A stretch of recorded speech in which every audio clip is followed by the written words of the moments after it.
नमस्कार मित्रांनो. आजच्या व्हिडिओमध्ये आपण चर्चा करणार आहोत.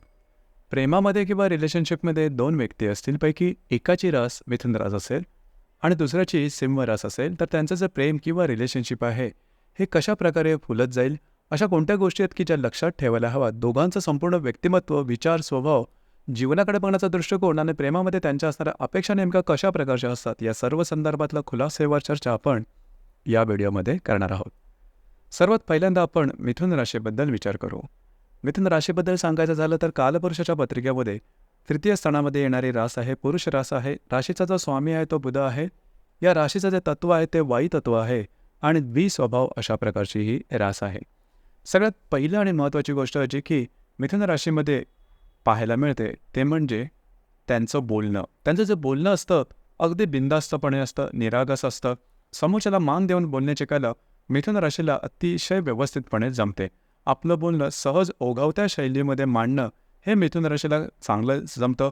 कुठल्याही व्यक्तीशी सहजपणे संवाद साधण्याची कला मिथुन राशीला चांगली अवगत असते. याचप्रमाणे या राशीमध्ये थोडंसं ज्याला आपण आकलनशक्ती, ग्रहणशक्ती ही खूप चांगली असते. व्यवहारिक ज्ञान हे मिथुन राशीला अतिशय उत्तम प्रकारचं असतं. याचप्रमाणे लहानपणापासून थोडंसं चौकस रास असल्यामुळे यांच्याकडे प्रश्न बरेच असतात आणि त्याचे उत्तरसुद्धा ते स्वतःकडे घेतात आणि यामुळेच बऱ्याचशा विषयांचं ज्ञान यांना असतं. परंतु बऱ्याचशा विषयांचं ज्ञान जरी असेल तर ते सखोल असतंच असं नाही. परंतु वरवरचं ज्ञान जरी असलं तरी व्यवहारिक ज्ञान ज्याला असं आपण म्हणतो ते या व्यक्तींना खूप चांगलं असतं. संवाद साधण्याची मगाशी सांगितल्याप्रमाणेच कला चांगली असल्यामुळे यांचा मित्रपरिवार थोडा मोठा असतो. आजकालच्या जगामध्ये सोशल नेटवर्किंग साईटवरती या राशी बऱ्याच प्रमाणात ॲक्टिव्ह असतात. म्हणजेच एखाद्याला शेअर करणं, एखाद्याला समजून घेणं हा प्रकार या राशीमध्ये खूप चांगल्या प्रकारे दिसून येतो. फिरणं वगैरे ह्यांना जास्त आवडतं. नवीन नवीन गोष्टी जाणून घ्यायला आवडतात. फिरणं, हॉटेलिंग करणं, सिनेमाला जाणं हे यांना आवडतं. मात्र एकटे कधीही जाणार नाहीत. एकटं जाणं यांना तसं आवडत नाही. कोणाला तरी बरोबर घेऊन जातील. हा भाग यांच्यामध्ये खूप जास्त प्रमाणात दिसून येतो. बदल हे यांना नेहमी हवे असतात. आता हे बदल यांच्या जीवनाचा एक अविभाज्य भागच बनून राहतात. जसं की यांची फॅशन जरी बघितलं तरी फॅशनचे जे स्टेटमेंट आहेत हे थोडे बदलतच असतात.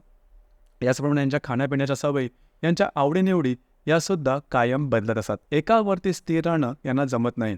त्यामुळे एकाच वेळेस बऱ्याचशा गोष्टी करायला ही रास धावते. साधारणतः एका वेळेस जर तुम्ही 2 श्वासांच्या मागे धावला तर एकही ससा हाती मिळत नाही. असाच काहीसा प्रकार यांचा आयुष्यामध्ये अनुभवला जातो. त्यामुळे बऱ्याच वेळेस करिअरच्या बाबतीमध्ये हा फार मोठा तोटा यांना सहन करावा लागतो. म्हणजे बरेचसे यांना करिअरचे ऑप्शन्स माहीत असतात, ठाऊक असतात, प्रत्यक्ष केलेले असतात. परंतु एखाद्या करिअरवरती चिकाटीने, धैर्याने राहणं हे यांना तळतळ जमत नाही. त्यामुळे थोडासा त्रास होऊ शकतो. मात्र ज्या ठिकाणी बोलण्याची कला आहे, ज्या ठिकाणी कम्युनिकेशन आहे, ज्या ठिकाणी फिरण्याची गोष्ट आहे, अशा प्रकारचे करिअर हे या राशींना खूप चांगल्या प्रकारचे जमतात. टीचिंगशी संबंधित, कॉमर्स फील्डशी संबंधित किंवा ऑफिसशी संबंधित जी कामं आहेत ती मिथुन राशीच्या व्यक्तींना अतिशय उत्तम प्रकारे जमतात. साधारणतः ही जी रास आहे ही शारीरिकदृष्ट्या थोडीशी वीक आहे. त्याच्यामुळे जास्त ज्या ठिकाणी शारीरिक कष्ट आहेत अशा प्रकारची कामं ही राशी करत नाही. जास्त शारीरिक कशाची कामं केलीत तर लवकर मलूल होतात, थकून जातात, जमून जातात आणि त्यामुळेच या राशीच्या ज्या व्यक्ती असतात त्या बौद्धिक क्षेत्राशी संबंधित काम करण्यामध्ये खूपच पुढे असतात, खूपच चांगले असतात. लोकांबरोबर यांचं जे कम्युनिकेशन ते खूप चांगलं असतं. लोकांबरोबरचं यांचं जे एकंदरीत यांची जी इमेज असते समाजामध्ये ती सुद्धा खूप चांगली असते. थोडंसं ज्याला आपण निर्णय क्षमता थोडी कमी असते. म्हणजे एखाद्या विषयावरती निर्णय घ्यायचा की नाही याच थोड्या द्विधा अवस्थेमध्ये असतात. त्याच्यामुळे लवकर निर्णयापर्यंत पोहोचत नाही. याचप्रमाणे डिसिप्लिन नेचर थोडासा कमी असतो. बघू, करू अशा प्रकारचे शब्द यांच्या बोलण्यामध्ये कायम येतात आणि त्यामुळेच एखादी गोष्ट जबाबदारीने पूर्ण करणं हे थोडंसं जमत नाही आणि कमिटमेंटची गोष्ट आहे ही यांच्याकडे तेवढीशी दिसत नाही. कधी रिलेशनशिपमध्ये याचा थोडासा प्रॉब्लेम होऊन जातो. आता आपण चर्चा करणार आहोत सिंह राशीबद्दल. सिंह राशीबद्दल सांगायचं झालं तर कालपुरुषाच्या पत्रिकेमध्ये 5व्या स्थानात येणारी ही रास आहे, पुरुष रास आहे. राशीचा जो स्वामी आहे तो सूर्य आहे. या राशीचं जे तत्व आहे ते अग्नितत्व आहे आणि स्थिर स्वरूप ही रास आहे. या राशीच्या चिन्हावरून बऱ्याचशा या राशीचे जे व्यक्तिमत्व आहे त्या संदर्भातली संकल्पना किंवा कल्पना येऊन जाते. सगळं जे काही करायचं असेल ते राजेशाही थाटामध्ये, इतरांपेक्षा वेगळं, इतरांपेक्षा भव्य दिव्य.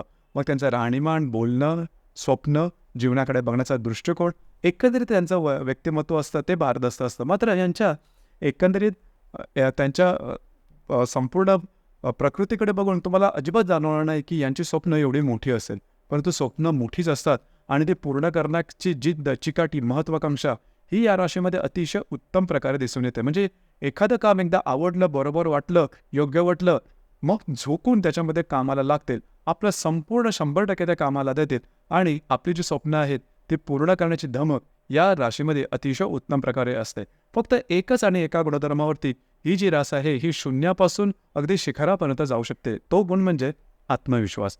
यांच्यामध्ये जबरदस्त आत्मविश्वास असतो आणि त्या आत्मविश्वासाच्या जोरावरती मोठी उद्दिष्ट हे साध्य करतात. अर्थात वेळ घेऊ शकतात, परंतु उद्दिष्ट मात्र साध्य करतात. यांचं राहणीमान अतिशय सुव्यवस्थित, नीटनेटकं, टापटीप आणि थोडंसं आधुनिकतेकडे झुकणारं असतं. ब्रँडेड कपडे वापरण्याची यांना आवड असते.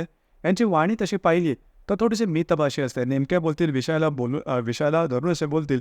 मुळातच फार काही बोलणार नाहीत आणि जे बोलतील ते कधी टोचून बोलल्यासारखं वाटेल, तिखट शब्द तुम्हाला वाटेल. अर्थात त्यांचाच असा उद्देश नसतो, परंतु वाणी यांची थोडीशी ट्रान्सपरंट असते. जी गोष्ट यांच्या हृदयात असते तीच त्यांच्या ओठांवर असते आणि त्यामुळे बऱ्याच वेळेस सत्य हे थोडं कटू असतं, कडू असतं, तिखट असतं. त्याचप्रमाणे त्यामुळे यांची जी वाणी असते ही सुद्धा तिखट जाणवते. समोरच्याला उगाच बरं वाटा म्हणून साखर पेरणी करावी ही गोष्ट किंवा हा गुण सिंह राशीमध्ये तसा दिसून येत नाही. बिंदास्त, बेछूट अशा प्रकारचा स्वभाव या राशीमध्ये तसा दिसून येतो. मन मोकळे असतात आणि त्यामुळेच हे ट्रस्टवर्दी सुद्धा असतात, विश्वासार्ह सुद्धा असतात. यांच्यावर तुम्ही विश्वास ठेवू शकता. म्हणजे ज्या गोष्टी आहेत त्या समोरासमोर बोलून दाखवतील. याचप्रमाणे या ज्या राशी आहेत, म्हणजे सिंह जी राशी आहे ही कुणालाच घाबरत नाही, कुठल्या व्यक्तीला नाही, परिस्थितीला नाही. कुठल्याही परिस्थितीत कुठल्याही व्यक्तीला अगदी निधड्या जातीने त्याचा सामना करणं हे सिंह राशीच्या व्यक्तीला अतिशय उत्तम जमतं. म्हणजे मुळातच त्याचा तो स्वभाव असतो आणि त्यामुळेच ही राशी थोडीशी स्पेशल आहे आणि या राशीपासून थोडंसं लांब राहणं लोक पसंत करतात, कारण बिंदास्त आहे आणि बेछूट आहे. याचप्रमाणे या राशीमध्ये लीडरशिप क्वालिटीज खूप चांगली असते. नेतेगिरीपणा हा या राशीमध्ये खूप चांगल्या प्रकारे असतो. एखादं काम जमत नसेल तर लीड बाय एक्झाम्पल, आपण ते स्वतः काम करून दाखवणं हा प्रकार या राशीमध्ये खूप चांगल्या प्रकारे दिसून येतो. एक अतिशय चांगला गुणधर्म हा सिंह राशीमध्ये दिसून येतो, तो म्हणजे माफ करण्याचा स्वभाव. जर का यांच्याकडे ज्या समोरच्या व्यक्तीकडून कुठल्याही प्रकारची चूक झाली आणि त्यांनी माफी मागितली तर अगदी मोठ्या मनाने त्याला माफ करता आणि परत ती चुकी किंवा तो प्रसंग परत त्याला ऐकवून दाखवणार नाही. ही गोष्ट फक्त सिंह राशीला अतिशय उत्तम प्रकारे जमते. अर्थातच जर का सिंह राशीला तुम्ही जाणून घेतलं, समजून घेतलं तर या राशीबरोबर तुम्हाला नातेसंबंध राखणं अतिशय सोपं जाईल. जसं आपण चर्चा करतो आहोत की मिथुन रास आणि सिंह रास दोन्ही समजा रिलेशनशिपमध्ये असतील किंवा प्रेमामध्ये असतील. आत्तापर्यंत तुम्हाला साधारण कल्पना आलेली असेलच की मिथुन रास आणि सिंह रास यांच्या संकल्पना किंवा यांचे जे स्वभाव आहेत हे पूर्णतः भिन्न आहेत. परंतु निसर्गाचाच नियम असतो, दोन विरुद्ध ध्रुवांमध्ये आकर्षण असतं. तसंच आकर्षण हे या दोन्ही राशीमध्ये दिसून येत आहे. म्हणजे त्यांचे स्वभाव, त्यांचं व्यक्तिमत्व, त्यांचं वागणूक, बोलणं, जीवनाकडे बघणारा दृष्टिकोन सर्वच बाबतीमध्ये या दोन्ही राशी पूर्ण विरुद्ध आहेत, तरीसुद्धा आकर्षणाने ह्या एकमेकांच्या रिलेशनशिपमध्ये येतात. आता कोणत्या गोष्टी आहेत की ज्या लक्षात ठेवणं गरजेचं राहील. पहिली गोष्ट म्हणजे जो सिंह राशीचा जो बेछूट आणि बिंदास्तपणा आहे हा थोडासा मिथुन राशीला अंगावर येण्यासारखा राहू शकतो, कारण ती थोडीशी नाजूक प्रकृतीची रास आहे. म्हणजे यांची वाणी किंवा बोलणं सुद्धा एवढं चांगलं असतं की आपल्या शब्दानेही समोरचा दुखावला जाणार नाही याची काळजी मिथुन राशीच्या व्यक्ती या कायमच घेत असतात. दुसरी महत्त्वाची गोष्ट म्हणजे सिंह राशीमध्ये जो डिसिप्लिन म्हणा आहे किंवा जी कमिटमेंट आहे, शब्दाला महत्त्व जेवढं सिंह रास देते तेवढं मिथुन राशीमध्ये दिसून येत नाही. बघू, करू, पाहू असे प्रकारचे शब्द या मिथुन राशीमध्ये येतात आणि ज्यावेळेस एखादी कमिटमेंट द्यायची असते त्यावेळेस मिथुन राशी थोडीशी मागे येऊ शकते. याचप्रमाणे शारीरिक मेहंदीच्या कामामध्ये सुद्धा मिथुन रास ही तेवढीशी स्टर्डी नसते किंवा ताकदवर नसते. हा प्रकार सिंह राशीमध्ये मात्र खूप चांगला दिसतो. आत्मविश्वास हा सिंह राशीचा गाभा आहे, तोच मुळात मिथुन राशीमध्ये थोडासा कमी असतो. अर्थात या गोष्टीमुळे थोड्याफार प्रमाणात दोघांमध्ये नातेसंबंध ताणले जाऊ शकतात. मात्र जर तुम्ही प्रेमामध्ये असाल तर प्रेम जपण्यासाठी आपले स्वभावांना थोडासा आळा घालणं किंवा त्या संदर्भात थोडंसं ॲडजस्ट करणं हे गरजेचं राहील किंवा असेल. या व्यतिरिक्त जर का काही प्रॉब्लेम, कॉम्प्लिकेशन तुमच्या नातेसंबंधात येत असतील तर अर्थातच तुमची जी कुंडली आहे ते पाहणं महत्त्वाचं ठरेल. कारण या राशी ज्या आपण विचार केल्या या फक्त आणि फक्त चंद्राच्या स्थितीवरून. पत्रिकेमध्ये चंद्रा व्यतिरिक्त सुद्धा बाकी 11 ग्रह असतात, ते वेगवेगळ्या राशीमध्ये, नक्षत्रामध्ये किंवा योगामध्ये असू शकतील आणि त्याचे परिणामसुद्धा वेगवेगळे असू शकतात.